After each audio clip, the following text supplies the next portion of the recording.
Hello friends, looking back, I can't believe how blind I was. It's easy to see the red flags when you already know the truth, but when you're living in it, when you trust someone, you don't see the lies for what they are. You tell yourself that the little changes in their behavior are just life, that people evolve, that relationships shift over time. That's what I did. I let my wife, Sarah, lead me into a false sense of security, and I ignored every instinct that told me something was wrong. And now, sitting here writing this, I feel like the biggest fool in the world. Sarah and I met in our mid-20s, both young, ambitious, and eager to make something of ourselves. She worked in marketing, the kind of job that required charm, networking, and an endless amount of energy. She was perfect for it. She had this magnetic personality, the kind that made people feel special just by being around her. I fell for her fast, and she made me believe that she fell just as hard for me. We dated for a couple of years before getting married, and back then, I would have sworn to anyone that we had the kind of love that could withstand anything. For the first few years, we were happy. We bought a house in a quiet neighborhood, traveled when we could, built careers that we were both proud of. I worked in IT, mostly from home, which suited me just fine. I've never been the social type, never been the guy who needed to be at every party or event. Sarah, on the other hand, thrived in those environments. She loved being around people, making connections, always moving. I didn't mind. I figured it balanced us out, but over time, things started to shift. At first, it was little things.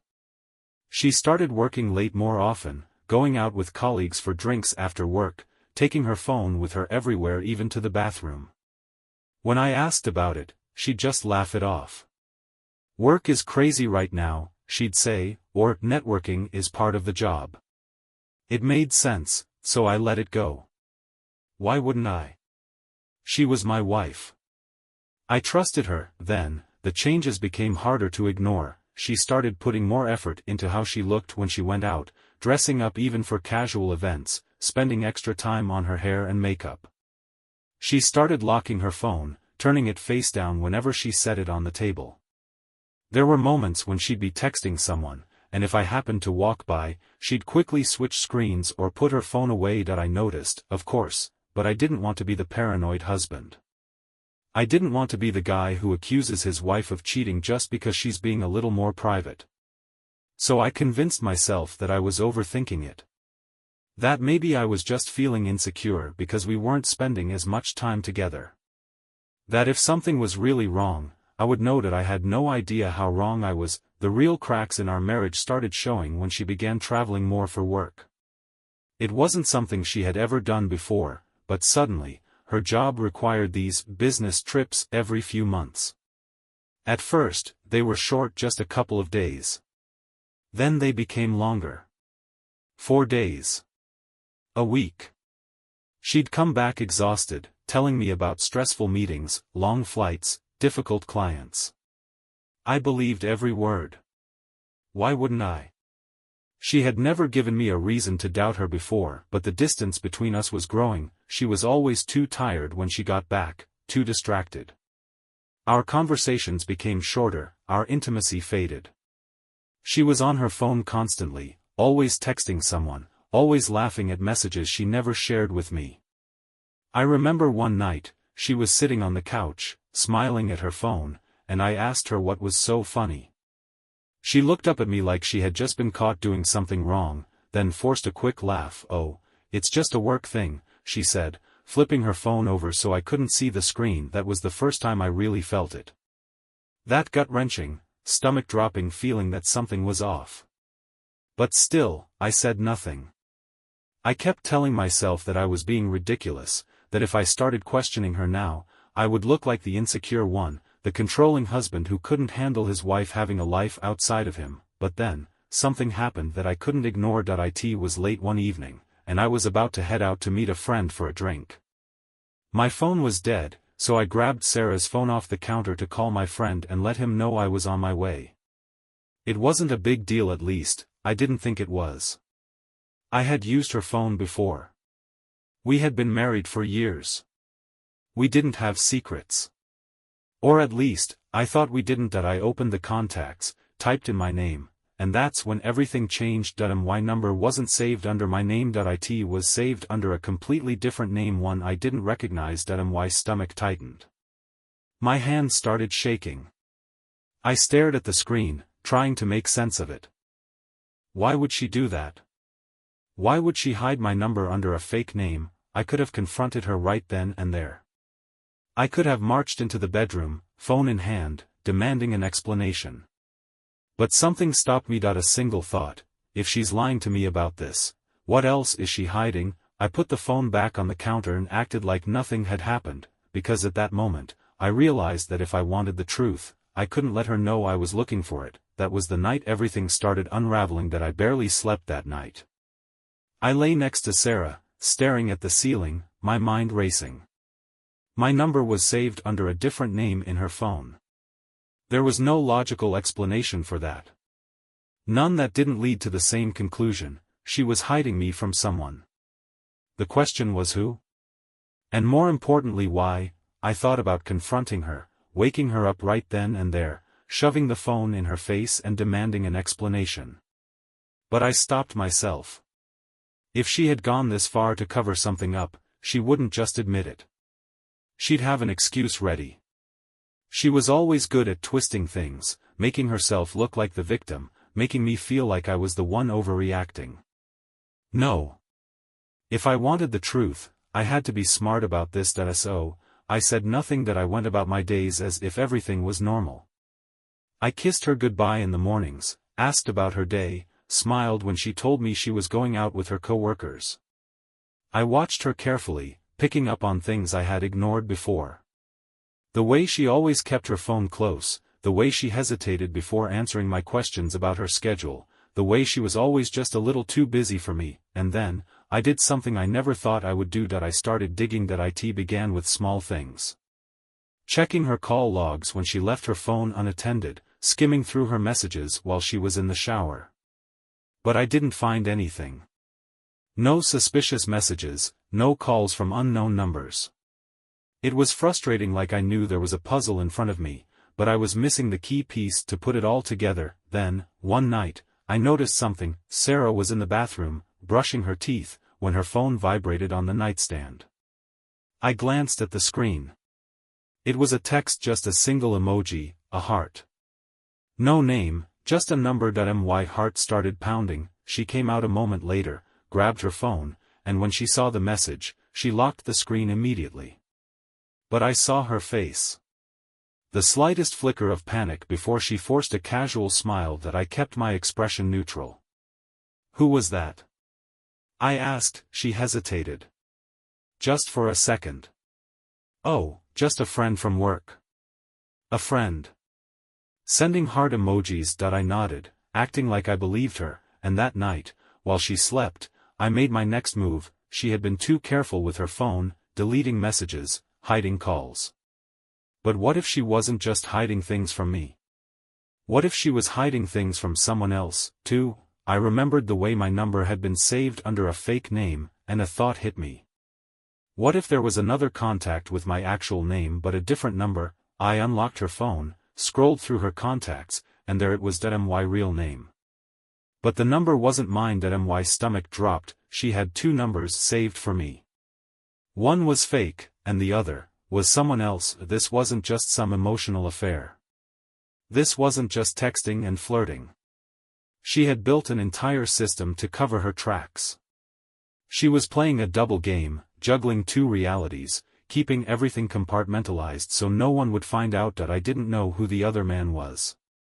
I didn't know how long this had been going on. But now, I knew for sure. My wife wasn't just lying to me. She was living two different lives, and I had only seen half of it. I put the phone back and lay down next to her, my mind spinning. I wasn't going to confront her. Not yet. I needed more. I needed undeniable proof, and I was going to get it. I spent the next few days living like a stranger in my own home. Every morning, I watched Sarah get ready, putting on her makeup, styling her hair, dressing in outfits she never wore for me. Every night, she came home tired, distant, always on her phone, always too preoccupied to really talk to me. I pretended not to notice. I acted like the same oblivious husband she thought I was, but inside, I was boiling.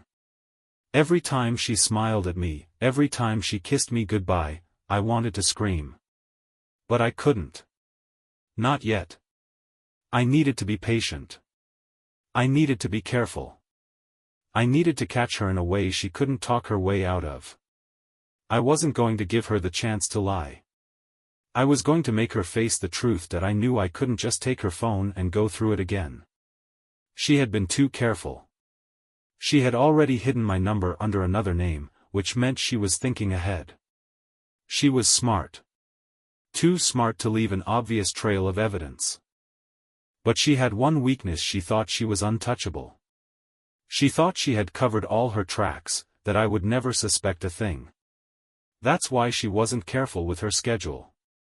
That's why she still followed her normal routine, going out at the same times, using the same excuses. That's why she still assumed I wouldn't do something as simple as follow her. So I did. It was a Friday night, and Sarah told me she had a work dinner. Some new clients were in town, and they wanted to take them out for drinks. I nodded, acted like I believed her, kissed her on the cheek, and watched as she walked out the door in a dress I had never seen before. The second she was gone, I grabbed my keys and followed. I stayed a few cars behind, keeping my headlights low, watching as she drove out of town toward the city. At first, I thought she really was going to dinner, but then she passed by all the restaurants, all the bars, all the places she normally went for work events. She kept driving until she pulled into the parking lot of a hotel.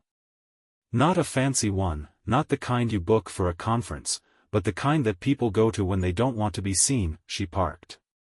Sat there for a few minutes. Checking her phone. Fixing her lipstick in the mirror. Then another car pulled up. A man stepped out. I couldn't see his face at first, just the way he moved, the way he walked, like he belonged there. Sarah got out of her car, and for a second, I thought they were just going to talk, that maybe against all logic this was still somehow innocent. But then she smiled, wrapped her arms around him, and kissed him. Not a quick kiss. Not a friendly peck. A real kiss. One filled with a passion I hadn't seen from her in years. My hands tightened around the steering wheel. My chest felt like it was caving in. I wanted to get out of the car, to storm over there, to grab her by the shoulders and ask her what the hell she thought she was doing. But I didn't move. I didn't make a sound. I forced myself to watch as she laughed at something he said, took his hand, and walked inside. She had done this before. She had a routine. She knew exactly where to park, how to check in, how to disappear inside without drawing attention. This wasn't new. This wasn't a mistake. This was planned, deliberate. I stayed there for an hour, staring at the entrance, my mind running through every scenario, every possibility, every outcome. I thought about calling her, about asking her where she was just to hear the lie in her voice. I thought about going inside, knocking on every door until I found them. But none of that would give me what I needed. I needed undeniable proof. So I pulled out my phone and took pictures. The license plate of the car he drove. The way they looked at each other before they disappeared into the hotel. The time, the location, the moment my marriage officially ended. Then I drove home. I sat in the dark, staring at the clock, waiting. 2 hours passed before I heard her car pull into the driveway. I listened as she came inside, humming softly to herself, like she had just had the best night of her life. I could hear her heels clicking against the floor, the sound of her unzipping her dress, tossing her purse on the table. I could hear her lying without saying a single word. I didn't move. I didn't say anything. I just sat there in the darkness, planning my next move. I sat in the dark, listening to the sounds of my wife moving around our house like nothing had happened. The soft rustling of her dress as she slipped it off. The quiet shuffle of her footsteps as she made her way to the bathroom. The sound of running water as she washed her face, cleaned off the traces of the night she thought I knew nothing about. She had just come back from being with him. She had kissed him, touched him, done God knows what with him, and now she was here coming back to me, coming back to the house I paid for, to the life she had spent years convincing me was real. I could feel the anger rising inside me, like a slow-burning fire, eating away at everything I had ever believed about our marriage. But I forced myself to stay still, to stay quiet. She walked into the bedroom a few minutes later. I could hear her sigh as she crawled into bed, the mattress shifting under her weight. She was barely a foot away from me, close enough that I could reach out and touch her if I wanted to. But I didn't. I lay there, staring at the ceiling, pretending to be asleep. I could feel my heart pounding, feel the tightness in my chest, but I didn't move. She turned onto her side, and for a moment, I thought she might try to cuddle up against me, like she used to. But then she stilled, let out another soft sigh, and within minutes, I could hear her breathing slow. She had fallen asleep. Just like that. No guilt. No hesitation. No sign that she felt even the slightest bit of remorse for what she had done. That I didn't sleep at all that night. The next morning, I got up before she did, moving through the house like a ghost. I poured myself a cup of coffee, my mind running through every detail of the night before. The way she had smiled at him. The way she had kissed him. The way she had disappeared into that hotel room without a second thought. I pulled out my phone, scrolling through the pictures I had taken, staring at them until the truth burned itself into my brain. This wasn't a misunderstanding. This wasn't some mistake. She had been doing this for a long time. And she had been so sure I would never find out. That I heard her footsteps behind me a few minutes later. "Morning," she murmured, her voice thick with sleep. That I forced myself to turn around, to look at her face, to see if there was any guilt in her eyes. There wasn't. She stretched, ran a hand through her hair, then walked over to grab a cup of coffee like nothing was wrong. Like she hadn't just spent the night betraying me. I watched her carefully, waiting for some sign that she felt even a shred of guilt. But all I saw was the same woman I had spent years loving, the same woman I had trusted with everything. And suddenly, I felt sick. She took a sip of her coffee, leaning against the counter, her eyes flicking to me. "You okay?" I nodded. "Yeah. Just tired." She smiled, completely oblivious to the fact that I knew. "Long night?" I almost laughed. Long night? I had spent the entire evening watching my marriage fall apart in front of me, discovering that the woman I had built a life with was nothing more than a liar, a fraud. But I forced myself to nod, taking another sip of coffee. "Yeah. Something like that." She didn't even notice the way my hands were shaking. That I spent the next few days gathering information. Every time she left the house, I tracked where she went. I checked our bank statements, searching for any expenses that didn't add up. I looked through old phone bills, finding numbers I didn't recognize. And the more I found, the angrier I became. This wasn't new. She hadn't just started this affair recently. She had been lying to me for months. Maybe even longer. And the worst part? I had no idea how deep the deception ran. Then I started thinking about the phone, the second number saved under my name. The way she had been so careful, so deliberate in making sure that I never found out. And suddenly, I realized something. If she had gone through the trouble of saving my number under a fake name, there was a reason for it. There was someone she didn't want knowing about me. I waited until she was asleep again before I took her phone. My hands were shaking as I scrolled through her contacts, searching for the other number saved under my name. My real name. And there it was. A different number. One I had never seen before.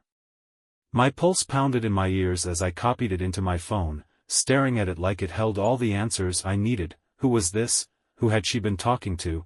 And why had she felt the need to create this elaborate cover? I could have called it right then and there, but I stopped myself. No. I needed more. I needed to see for myself. The next day, I followed her again. She left the house in the afternoon, claiming she was meeting a friend for coffee. But I knew better. I knew exactly where she was going. I kept my distance, watching as she drove downtown, parked a few blocks away from a high-end bar. And then, a few minutes later, he arrived. The same man from the hotel that I watched as they embraced, as they laughed, as they walked inside together. And I felt something inside me snap that I wasn't going to let this go, that I wasn't going to let her get away with this. She thought she had me fooled. She thought she had covered all her tracks. But she had made one mistake, she had underestimated me, and now, I was going to show her just how wrong she was. I sat in my car, watching as Sarah disappeared into the bar with him, laughing like she didn't have a care in the world. It was one thing to see them together in the blurry distance of a hotel parking lot, but this? This was different. This was personal. They weren't sneaking around like guilty lovers trying not to be seen. They were comfortable. Confident. Like they had done this 100 times before. And that's when it hit me, this wasn't some fling. This wasn't a mistake or a moment of weakness. Sarah had been living an entirely separate life, and I had been too blind, too trusting, to notice. The weight of that realization settled in my chest like a brick. I had spent years thinking I knew the woman I married, but the truth was, I had no idea who she really was. I clenched my jaw, forcing myself to stay calm. I wanted to storm inside, grab her by the wrist, and demand an explanation. I wanted to turn the entire bar against her, to make her feel the humiliation and betrayal that was boiling inside of me. But I didn't. Not yet. If she had gone this far to hide it, she would have an excuse ready. She would spin the situation, make me the paranoid, overreacting husband. No. I needed more than a confrontation. I needed to destroy her lies. I took a deep breath, gripping my phone tightly as I snapped a few photos. Them together. Their hands brushing. The way she leaned into him. The way she looked at him like he was the only man in the world. Like I had never even existed. I needed to figure out who he was. I had his car's license plate from the hotel, and now I had clear images of his face. I spent the rest of the night researching. Digging. It didn't take long. He was exactly the kind of guy I should have suspected from the start, some self-absorbed executive from one of the firms Sarah's company worked with. His name was James. Married. 2 kids. The perfect family man, at least on the surface. And just like Sarah, he had been careful. No social media presence. No obvious signs of an affair. But I knew the truth now, and I wasn't going to stop until I had enough evidence to bury them both. I went through Sarah's phone again that night, carefully, methodically. I wasn't going to make a mistake. I found their messages, hidden under an alias, buried beneath innocent-looking group chats. They were careful, never saying too much, never leaving a direct trail. But I had already found the second phone number saved under my real name, and that's when I put it together. Sarah had given him my name in her contacts. She wasn't just lying to me. She was lying to him too. That's why she had gone through the trouble of saving my real number under something else, so that when he called her, she could pretend it was me. So that she could live her perfect little double life without ever having to worry about slipping up. She had crafted this lie so carefully, so perfectly. She thought she was untouchable, and I was about to prove her wrong. I needed one final move. One last nail in the coffin. I waited for the right moment, watching her routine, waiting for the day she would leave her second phone behind. And when she did, I took it. Just for a few minutes. Just long enough to copy everything: text messages, call logs, dates and times. It was all there. Every single detail. Now, I had everything I needed. Sarah wasn't going to see it coming. She had spent all this time thinking she was in control, thinking she was the one pulling the strings, but she had made one critical mistake. She underestimated how far I was willing to go, and soon, she was going to learn exactly what that felt like. I had everything. The messages, the call logs, the pictures, the proof that Sarah had been living a double life, and the evidence that she had gone to extreme lengths to cover her tracks. But what I had discovered, the fact that she had saved James' number under my real name, opened up a whole new opportunity for me. She had spent all this time making sure that neither of us found out about the other, lying so well that she had managed to keep her two separate realities from colliding. But what would happen if I took that away from her? What would happen if I forced those two realities to crash into each other? I had my plan, but I needed it to be perfect. I wasn't going to rush this. Sarah had spent months, maybe even years, playing her game, manipulating both of us, believing she was too smart to ever get caught. She thought she had covered every angle, every possible mistake. She had lied to me so many times, right to my face, that she had started to believe her own words. That's what made this so satisfying. She wasn't going to see it coming. Not until it was too late that I started preparing. The first thing I did was transfer my money out of our joint accounts. I didn't want to risk her getting anything when this all came crashing down. I didn't want her walking away with a cent of what I had worked for. So I moved everything to an account in my name only, something she wouldn't have access to. I canceled every credit card we shared, quietly removed her from any financial assets that had my name on them. She was too distracted, too confident in her little affair to notice the changes. Next, I reached out to James' wife. It didn't take long to find her. I had his full name, his company, and after a little digging, I found her social media. A beautiful woman. 2 kids. A picture-perfect family, the kind that you'd never suspect was hiding something so ugly beneath the surface. I wondered if she had ever noticed the red flags. If she had ever questioned his late meetings, his sudden need for business trips, the extra hours at the office. That I debated how to contact her. I could have just messaged her, dropped the bombshell right away. But no. That wasn't enough. She deserved to see it for herself. She deserved to witness the full extent of the betrayal with her own eyes, just like I had. So I planned something bigger. A confrontation that neither Sarah nor James would ever recover from. I waited for the perfect opportunity. I knew their routine now, the nights they met up, the places they went. And when I saw that they had booked a hotel room for one of their secret rendezvous, I knew that was it. I booked a room at the same hotel. I messaged James' wife from a new number. Kept it simple. I think you should see this for yourself. Your husband will be at, hotel name, tonight. Room 214. If you don't believe me, come see for yourself. No accusations. No details. Just an invitation to the truth. And then, I set my final move in motion. I called Sarah from James' number. Well, not really, but I had cloned his contact and used a call spoofing app to make it look like he was calling her. She answered immediately, her voice softer, excited, like she had been waiting for him all day. Hey, baby, she whispered. I was just about to leave. I almost laughed. She was still lying. Still pretending. That I took a deep breath, steadying my voice. Hey, beautiful, I said, mimicking James' tone the best I could.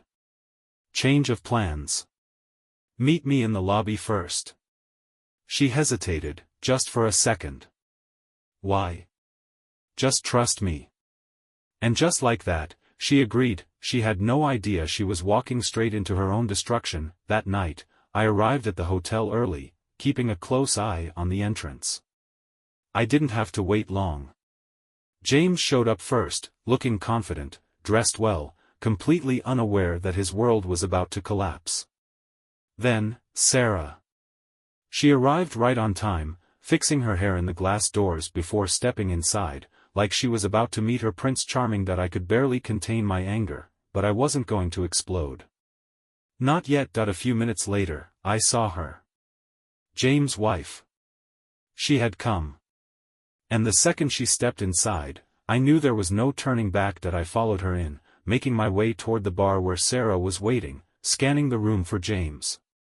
She still hadn't noticed me.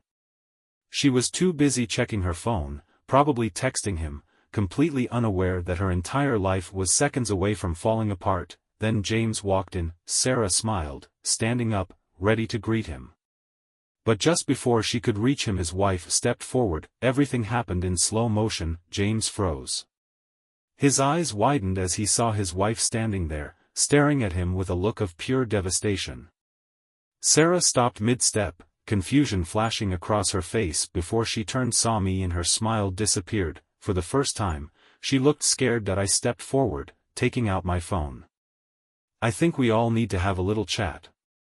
She shook her head. No, this isn't." I didn't let her finish. I pulled up the messages. The photos. The evidence. And I showed it all. Right there, in the middle of the hotel lobby, where everyone could see.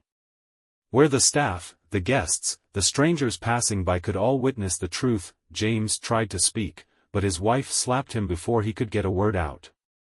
Sarah reached for me, desperation in her eyes, but I stepped back. "Don't touch me." My voice was calm. Too calm. She started crying. "I can explain," I laughed. "Explain what?" "How you've been sleeping with him behind my back. How you saved my number under a fake name to cover your tracks. How you've been lying to both of us." I turned to James' wife. "Did you know she saved his number as mine? So that when you called, she could pretend it was me?" Her face twisted in shock, her lips trembling. James turned on Sarah, realization hitting him like a brick. "Wait, you told me he knew? You told me you were leaving him?" Sarah looked trapped, her mouth opening and closing like she couldn't figure out what to say, but it was too late. Everything was out in the open now that I let the moment sink in, let them all feel the weight of it. Then, I pulled out an envelope and tossed it onto the table between us. "Divorce papers," I said simply. "Already signed. You get nothing." Sarah's face crumbled. "No, please, we can fix this," I smiled, but there was no warmth in it. "We? There is no we. You lost me the second you walked into that hotel with him." I turned, walking toward the exit. I didn't look back. I didn't need to. Behind me, I could hear Sarah crying, James trying to talk his way out of it, his wife screaming at him, but I was done. She thought she was in control. She thought she had played the perfect game, but she forgot one thing: the house always wins, and I had just taken everything from her. That I walked out of that hotel without looking back. The weight that had been pressing on my chest for weeks, the anger, the betrayal, it was still there, but it felt different now. Lighter. I had spent so much time living under Sarah's lies, believing we had something real, when in reality, I had just been a supporting character in her personal fantasy. Now, that fantasy was shattered, and she was left scrambling in the wreckage of her own making. But I wasn't done. That I wasn't just going to walk away and let her move on like nothing happened. She had spent months, maybe even years, lying to me, building a second life behind my back, playing me for a fool. I wasn't just going to hand her a clean break and let her rewrite the story. No. If she thought she had suffered enough with that hotel confrontation, she had no idea what was coming next. The first step was cutting her off completely. She had no idea how much I had prepared for this moment. While she had been sneaking around with James, convincing herself that I was oblivious, I had been making moves behind the scenes. I had moved my money out of our joint accounts, transferred assets into my name, and removed her from everything that mattered. I filed for divorce before she even knew I had proof of the affair, and by the time she saw those papers, she was already too late to fight back. The morning after the hotel incident, I sat at the kitchen table, drinking my coffee, when my phone rang. Sarah. I let it go to voicemail, then another call. And another. I didn't answer. I didn't need to hear her excuses, her desperate attempts to salvage the mess she had made. Instead, I took my time finishing my coffee, then casually checked the messages she had left. "Please, talk to me. We need to fix this. You're making a mistake. We can work through this. I love you. You know that, right? Please, just let me explain." I deleted them without listening to the rest. Sarah was panicking, and I knew why. She wasn't just losing me, she was losing the comfortable life I had built for us. She had spent so much time planning for a future where she got to have everything: me, James, security, excitement. But now that illusion was crumbling, and she had nothing left to hold on to. By noon, she was at the house. I heard the knock, followed by her voice, shaking, desperate. "Please, open the door. We need to talk. I stood there for a moment, debating whether to say anything. Then, finally, I opened it just enough to look at her, just enough for her to see that I wasn't the man she used to manipulate anymore. Her eyes were red, mascara smudged, her usually flawless composure completely destroyed. "Please," she whispered. "I can't lose you." I smiled, but it wasn't the smile she was hoping for. "You already did." Then I shut the door in her face. That should have been the end of it. But Sarah was never the type to give up easily. She called mutual friends, tried to spin the story, tried to make it seem like things weren't as bad as they looked. But people had seen what happened at the hotel. People knew the truth now. No amount of damage control was going to change that. Then, she turned to her last option, James. She must have thought that if she couldn't salvage her marriage, at least she could have him. Maybe she told herself that he would leave his wife, that they could still be together, that it wasn't all for nothing. But James was a coward. The second his wife found out, she kicked him out, froze his accounts, and filed for divorce.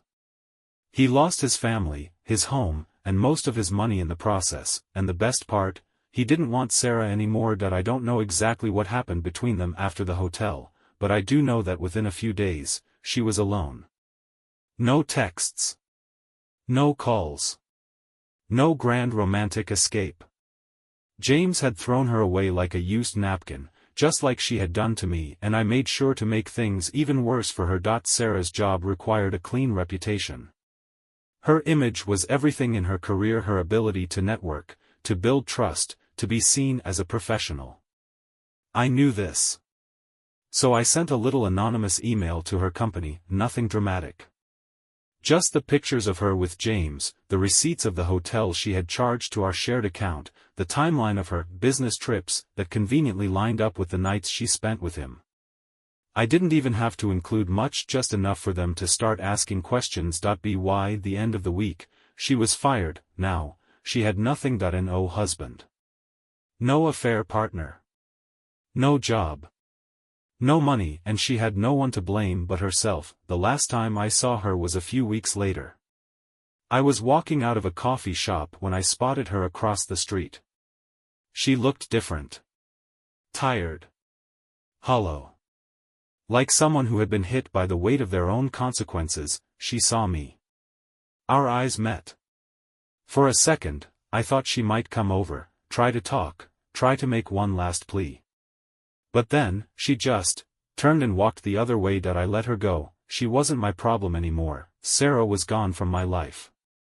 Not just physically, but in every way that mattered. The divorce was filed, her things were removed from the house, and any trace of the life we had built together had been wiped clean. She had no money, no job, no lover to run to.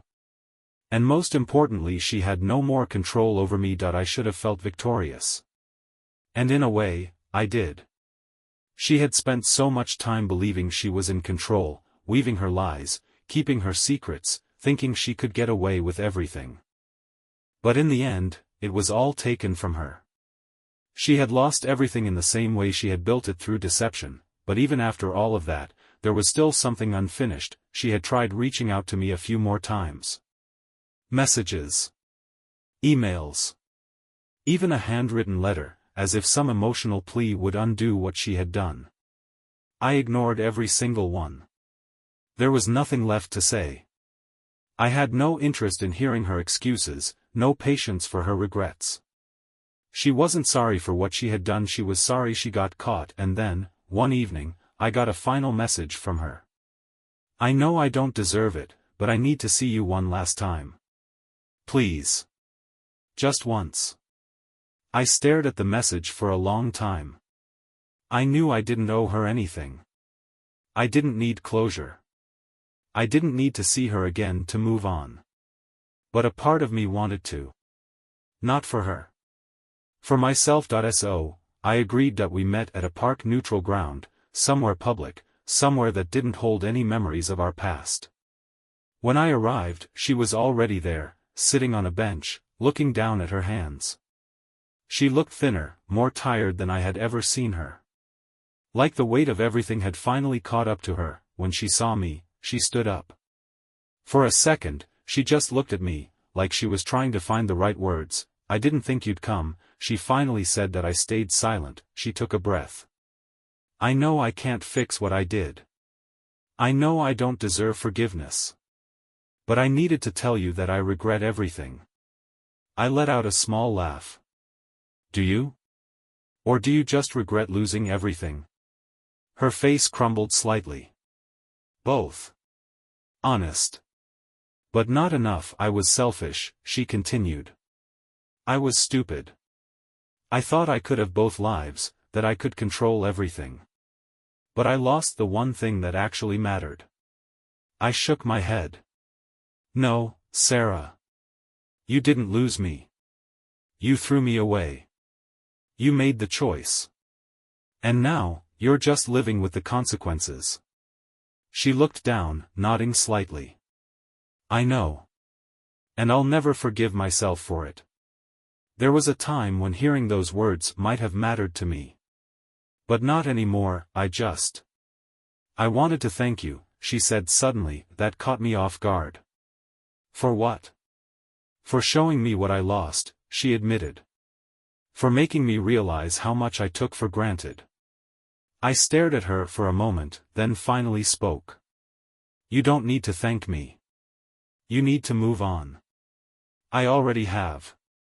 She swallowed hard, and I could see the finality settle in her eyes. This was it. The last time we would ever speak. The last thread of connection between us was finally cut. She nodded, giving me a small, sad smile. Goodbye. I turned and walked away. I didn't look back, because for the first time in a long time, I was finally free.